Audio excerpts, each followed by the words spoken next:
Hello, my name is Emily Baraki, and I will be presenting on a book called Reading and Writing Strategies for the Secondary Social Classroom in a PLC at Work. And before we jump into the main focus of my presentation, I want to start with talking about the philosophy behind this book. There are two main philosophies.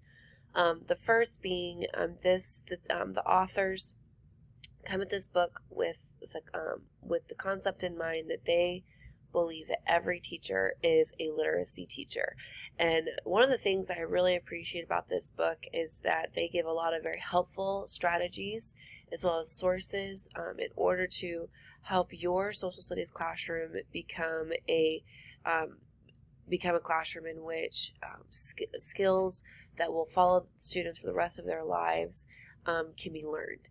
Reading and writing is something that students will be doing for, like I said, the rest of their lives. So it needs to be something that we are teaching them across the curriculum, and it's not something that is only taught in English classrooms. Or so this particular book gives a lot of fantastic strategies in order to help us do that. The second kind of philosophy that they are coming at with this particular text is the philosophy that this should be collaborative. They look at this as something that we should be working, if we're teaching our students to work in groups, we are working in groups as educators. So whether it be if you have a team that you're working with at your school, or it be something where you are seeking help outside your school from other educators that you are connected with, this is something that the authors firmly believe in as they are developing, as they've developed this particular text. So today we're going to be specifically looking at pre-reading strategies, but I'll be doing a series of 3 videos. Like I said, today's the first one for over pre-reading, then we'll be doing a video over during reading, and then post-reading strategies that have been presented in this text. So for pre-reading, I think it's important that we talk about why do we think we need to emphasize activities before the students even begin to read. Well, first of all, it sets the stage for the student. It helps them to kind of wrap their mind around what they're getting into as far as the text is concerned. It helps kind of get their mind in gear as far as what they should be expecting as they begin to read. And then it also activates their prior knowledge. So it's the beginning of their thinking, pulling any information that they have on this particular topic to the forefront of their mind, getting them ready to jump into the text. So they're not jumping in with just, in a sense, a blank slate, but they have, in a sense, a hook to kind of hang the new information on a hook on the old information. So they have these connections that they're drawing the entire time throughout the text. So there are 5 strategies that this book has presented. They have presented more than what I'm going to be covering, but I thought it was important that I would just pick the main ones that I thought would be the most helpful for us today. So the first one will be the 4 P's of social studies pre-reading: wide reading and lib guides, the Freire model, beliefs and opinion survey, and then picture books. So the 4 P's of the social studies pre-reading. So this would be preview, predicting, prior knowledge, and purpose. So so when presenting a text, the idea would be to help the students learn how to preview that text. So they're going to scan a text to gain an overview. This is going to be looking at bold print terms, headings, subheadings, captions, pictures, graphs, charts, any of that information that, like, they're not actually delving into the text yet, but they're just getting a brief glance overview of what the text the assigned text that they're going to be reading is about.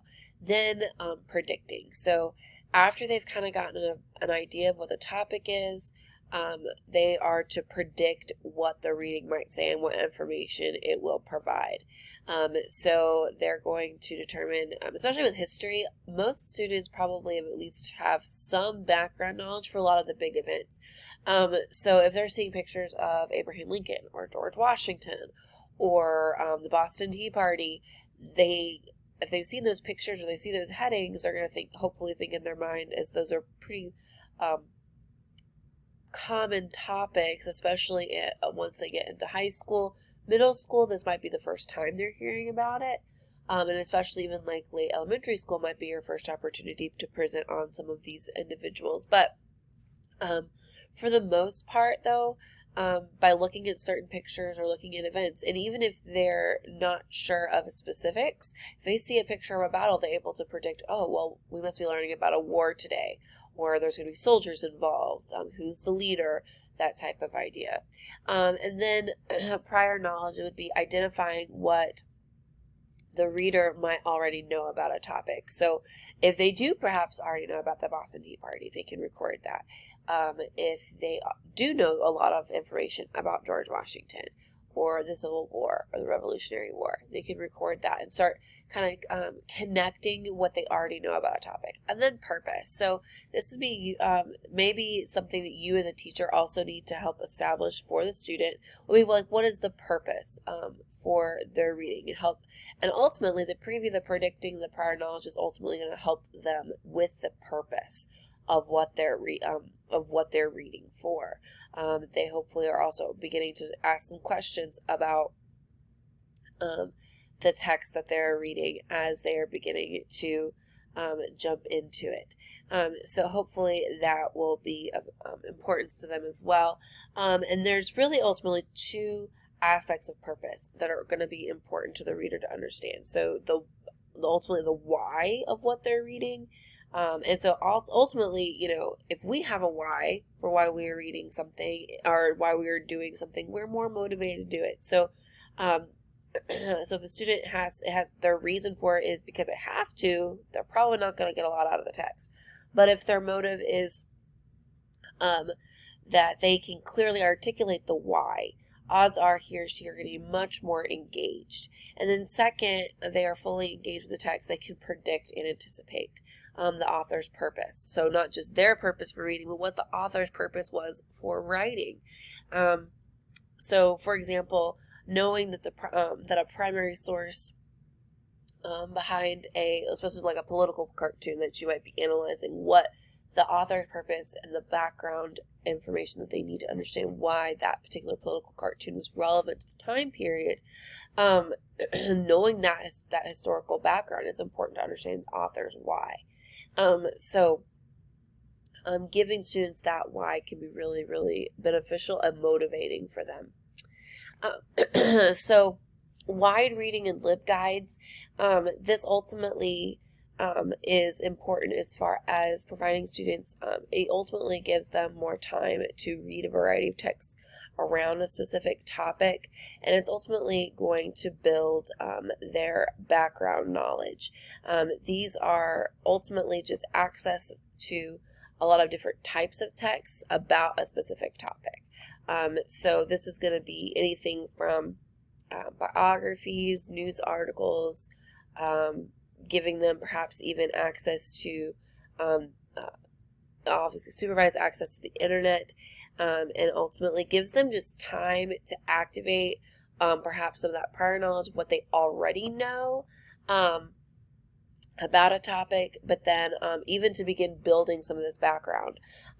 Oftentimes I think as teachers we find ourselves frustrated with the lack of background knowledge that a student has on a particular topic or the variety of different backgrounds.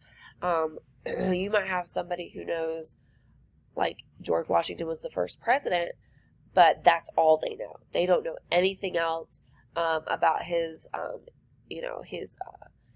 career as someone in the military before he became president. They may know absolutely nothing. Then you have a student who knows like everything there is to know about George Washington. And so as you're trying to bridge some of these gaps before you jump into a text and jump into a lesson, giving access to a wide variety of information on George Washington or whatever topic it is, can be really beneficial. And then LibGuides are easy to, basically these are easy to use subject guides that librarians can create and provide around different texts or in a specific area topic or area of study. These can include websites, articles, journals, pictures, any other types of source that might give them information on a particular topic. So this is a really valuable tool as you're jumping into, especially if perhaps like you're jumping into a unit on some aspect or some person within social studies. It can be really valuable. Then you have the FRAIR model. This is a graphic organizer that identifies a vocabulary word and then asks students to address 4 parts to aid them in comprehending the word. So this could be, so the 4 parts, what is it? So like, what is the definition of the word specifically? Then what is it not? So making sure that they know that, like, ultimately what the opposite. So what is the difference between what it is and what it is not? Any characteristics? And then ultimately examples and images.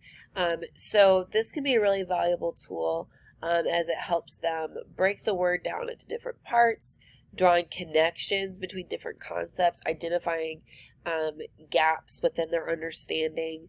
And it's often very successful as far as like for use later in an activity where you could put them into groups for them to collaborate, to compare what they wrote down and what they recorded for this particular activity.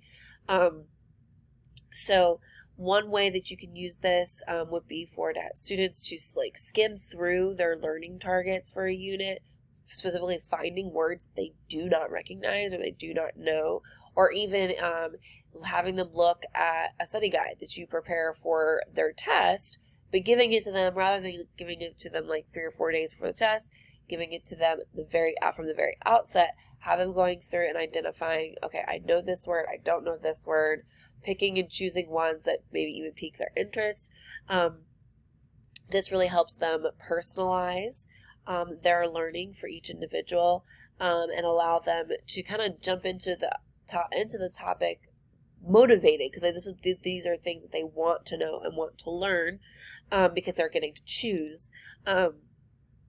And so this also really kind of helps individualize learning as well, because this helps them to, if you've got a student that's very smart, that's very intelligent, have a lot of background on this particular topic, but they don't want to necessarily use their time relearning something they already know. So this allows them to pick what they want and what they can choose to study.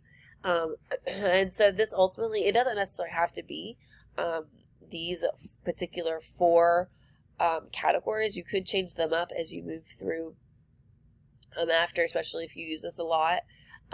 You can change it up depending on what the text is about. If it's more perhaps people heavy or event heavy, that kind of thing, you might have them, you have to pick one person from your list and one event from your list, and then one like just general term or something like that, and then fit your categories to fit that particular aspect of your lesson or text. And then you have your next strategies, beliefs and opinion surveys, and basically in a type of anticipation guide.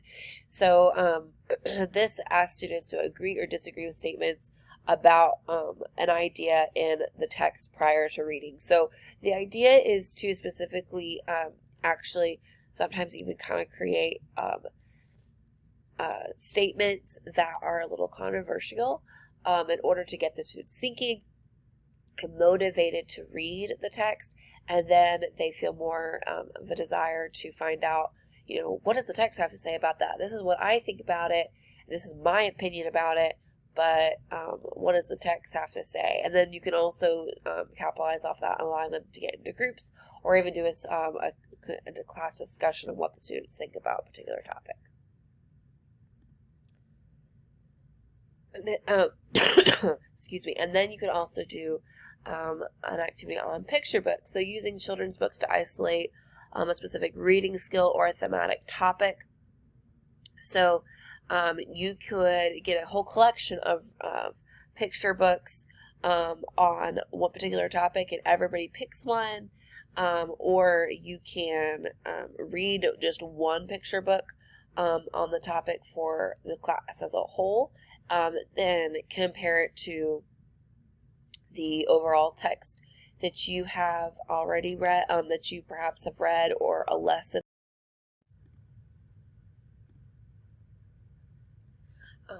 that you've already read, or one thing that is highly recommended in the book is to really try and give students a specific task. For example, if all students have a copy of like the same book, you could have them place a sticky note with a prediction near an image or text that gives them an idea about what they think is going to happen next. This kind of helps students stay engaged. Also practices the key skill of prediction as they are reading. And so no matter what the student's reading skill, ultimately the picture, though, will kind of point them to something that's about to happen.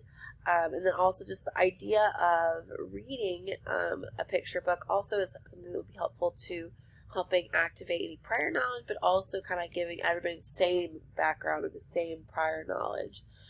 You can have anything with it, like you can have them identify really anything with a sticky note before you read it or before they read it. Looking for examples of figurative language, symbolism, emphasizing, like for like I already mentioned, prediction. Also key details, like either related to a picture, or not a picture, but a character or an event or plot. Identifying perhaps a main theme, a personal connection, or even vocabulary words that are familiar or even unfamiliar.